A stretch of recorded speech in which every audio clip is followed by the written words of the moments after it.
Hello everyone, and welcome back to my channel, where everything you're about to hear and see has been done in one take. I'm your host, the One Take Man. Today I'm wearing my workout outfit, even though I haven't worked out in a few months, don't know if you can tell, because I think it is appropriate given the topic of today, which is a reply to some comments WWE and professional wrestling legend The Undertaker has recently made on Joe Rogan's podcast. So yeah, this is another video where I showcase my wrestling history and acumen, as I have in the playlist or video that I'm gonna link up. And if that is in any way not interesting to you, then you can go ahead and click away. I have to specify that I haven't seen or listened to the actual podcast. All I'm going off of is secondary sources from various wrestling news places. So if I've misrepresented any of the points presented here, I would like to apologize in advance. And I also want to, aside from addressing this criticism, I want to explain what I think led to them, why I think they've been poorly received, and how the topic of these comments, the actual subject upon which these comments have been made, can be improved. You'll see what I mean later. But for now, let's get into the actual comments. A lot of these will be quoted off the article about the interview from WrestlingInc.com. Let's start with the first quote. "The product has changed so much and it's kind of off. I'll probably piss a lot of people off, but they need to hear it. It is what it is. To the young guys, he's a bitter old guy. I'm not bitter. I did my time, I walked away when I wanted to walk away. I just think the product is a little soft. There's guys here and there that have an itch to them, but there's too much pretty and not enough substance, I think, right now. I will say this, The Undertaker is right, but he puts the blame, but he doesn't put the blame in the right place. He thinks that the blame is entirely with the talent the WWE has right now. Even though a lot of the talent the WWE has right now isn't the talent the WWE have always had at their disposal. So if the product is not substantive enough for you, it doesn't have the right edge, then I can say it's not exclusively the roster's fault. It has a lot more to do with how management has dealt with them. To be and I can even come up with some examples, and all of them will reference call-ups to NXT, because in the same article towards the end, the Undertaker actually praises a lot of the things that have taken place with NXT, and I quote, "We got Triple H who's trying to get some of the toothpaste back in the tube, take a step back to move forward to try and get the product more edge. I think that's what it's missing." True, it is what it's missing, and however, if that really were all that was missing, then you just have then it would be enough for some people, or for the most noteworthy of NXT, to just get called up to the main roster, and things would naturally redress themselves, and the product would naturally become more substantive, more edgy, even though that's not actually the case. And a lot of the performers, wrestlers who have indeed shown that edge, shown that substance, shown that hunger, have been mishandled infamously bad by the management when they were in the main roster. The Ascension in NXT were a dominant tag team that had multiple long reigns, with the NXT tag team titles. However, once they reached the main roster, were treated as an absolute joke and afterthought, and left the company soon after. And I'm pretty sure other tag teams were also handled the same way, though I can't really think of any off the top of my head. I can, however, think of singles wrestlers who have been pushed to the moon and made to be big stars in NXT, to the point where they actually made NXT itself to be a legit third brand for the WWE. But once they got to the main roster, they were mishandled and watered down, and their star power was just brought down tremendously.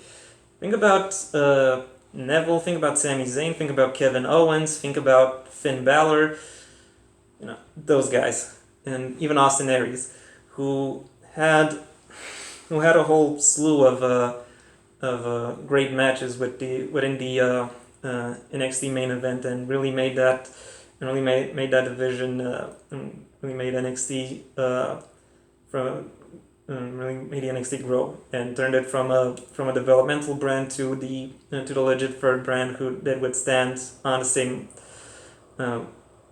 playing field as Raw and SmackDown. However, once they got to the main roster to Raw and SmackDown, they pretty much floundered in the main event. Finn Balor did win the Universal title and his pay-per-view debut, but after that he was just treated as just some other main eventer who at times was pushed into the upper card, but most of the time just floundering around with a bunch of without any distinctive direction. Neville and Austin Aries were also locked in an endless feud that was extended far beyond its shelf life over the WWE's Cruiserweight champion. And Kevin Owens and Sami Zayn, they have some interesting rivalries amongst themselves, but they don't really get a lot of notable reigns, even with the mid-card titles, let alone the actual main titles. There is still this glass ceiling that the management doesn't allow to break them through, and because management doesn't allow them to break through that, there is a lot of substance that gets a lot of investment that gets lost, because WWE only wants certain categories of people at that position, regardless of their work rate and or charisma. And these guys who have plenty of work rate and charisma aren't permitted to really reach that level. WWE has a problem with how it ascends, with how it builds its superstars. The Undertaker actually has something about this, in a quote about this from this article, and I quote: "One of the big things that happened was that the generation before, we all got old at the same time, so there weren't enough guys to work with the young guys. When we had Stone Cold, Rock, Triple H, Shawn Michaels, we were all working together, and then we all aged out. We aged out, and it left all these young guys to learn with more young guys, and the product changed." That is true, but it is. But the problem is something you yourself aren't actually realizing, funnily enough, because it is true that the history of a wrestling promotion is like a chain, and each generation is another link in the chain. However, the problem with why this particular chain has snapped, and why this product has changed so tremendously, isn't because one of these links stopped before the next one could start. It is because the previous couple were overextended. So, and there was a time between 2005 and 2011 were a lot of the guys who started in the Attitude Era and the Ruthless Aggression Era, or rather started then or were on the rise then, were still main eventers from 2005 to 2011, and and because of that, and because they had the edge and experience, and in backstage connections and trust with the upper management, the guys who debuted in that time interval were mostly cut off from the main event, and for that reason, guys like Mr. Kennedy, guys like MVP, guys like guys like Bobby Lashley, guys like all members of the Nexus, who couldn't really ascend to becoming regular main eventers, couldn't really build their characters to the point where they their characters or their wrestling ability to the point where they could be bought as legit contenders. So when a lot of the older guys either retired or went towards becoming part-timers, there wasn't really a generation of wrestlers that could step up to that same position and become the next link in that chain. And because of that, this product changed. It also changed because there aren't really enough stakes. There isn't really enough encouragement for the wrestlers to build their their gimmicks over a long time, or for fans to invest, to care for the well-being or for the reputation of the wrestlers over a long time. So because of that, a lot of the product just went pretty. The wrestlers weren't allowed to be hungry anymore. They weren't allowed to show edge. They weren't allowed to, and the product itself started losing substance connected to that. So, yeah, that is my opinion, and it is supplemented by what I see in other places. For example, in your direct competitor. Your direct competitor is not AEW, or at least I don't see it as such. I see it as New Japan Pro Wrestling, because they have the same history, and similar history, and also they have a similar audience, both in terms of fans and in terms of journalists. And they address that by allowing people to develop their own characters. They don't stick to a certain corporate image, corporate or family friendly, or make the sponsors happy kind of image. They just tell the wrestlers to do whatever, and if it sticks, then they keep it up. And they also have a solid program through which they build new stars, and that is something the WWE kind of forgot to do. I'm sorry to say that. That being said, I am willing to defend the Undertaker a bit, because some comments he made in the same podcast have rubbed some of the current wrestlers the wrong way, because he said that current wrestlers are only interested in playing video games and are soft in and of themselves, and they're not real men.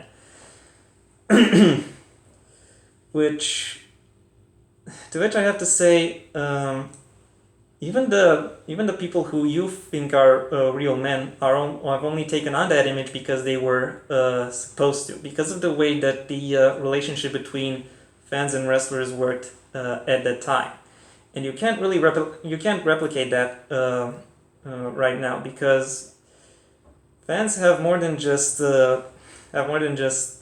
magazines and the TV to interact with the product. There are also a whole heap of podcasts and various other news sources, and and also there's a wider variety of wrestling product available. They can see how various other companies also push their guys and develop their product. And if they like something else more, they will go to that something else.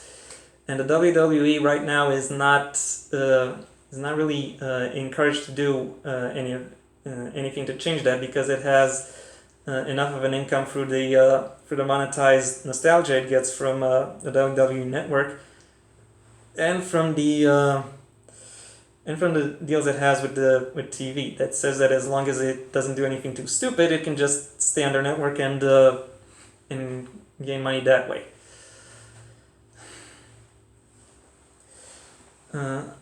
I will, however, say that the Undertaker definitely still has a lot of love for the product, and that shows. He wants this thing to do well, but doesn't really understand what it means to do well. He thinks that to do well means to do what's been done when he started out, but you can't really do that.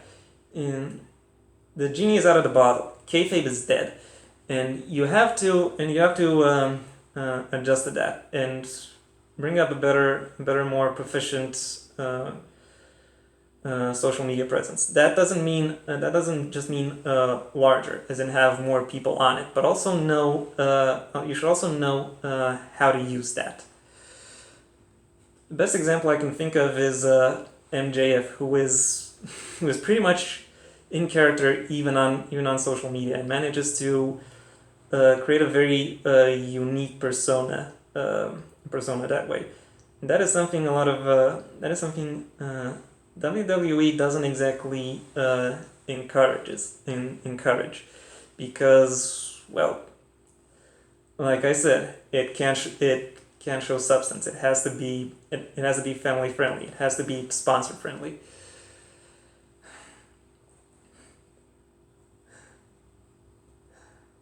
But it is not the fault of the wrestlers. I want to say that much, at least. But a lot of people think that way, or are disappointed to see that the Undertaker might think that way, because he's noted as a locker room leader and has been very supportive of other people. Ken Anderson, in particular, who is known in WWE as Mr. Kennedy and in TNA as Mr. Anderson, has compared his experience within the WWE with a mountain range. On one of these peaks is the Undertaker, who is throwing down supplies, ladders, and rope, and encouraging you to go up with him on that peak. And on all the other peaks are other wrestlers who, start avalanches, throw rocks down, and tell him to get the fuck off their mountain. And I think that's what really that's the reason why why these particular set of statements is kind of causing some feathers to be ruffled, because they go against the image of Undertaker as the locker room leader and the supportive guy who the younger guys can look up to for guidance. That being said, he still wants to do that, but he doesn't. But the problem is he doesn't recognize the actual problem. I'm sorry to say that. Needless to say, I can still tell he has a passion, and he wants to see it do well. And all I can say is, me too. And yeah, that's been it for this week. I hope you enjoyed this. If you want to see more of me, my social media is in the description below. If you have any comment you'd like to add, the comment section is widely open. If you enjoyed this video, leave a like, and if you want to see when the next video comes out, spoiler alert, it's going to be next week. But when exactly next week, well, subscribe. Maybe also ring the bell or do whatever else YouTube will require of you. Until next time, I have been the One Take Man.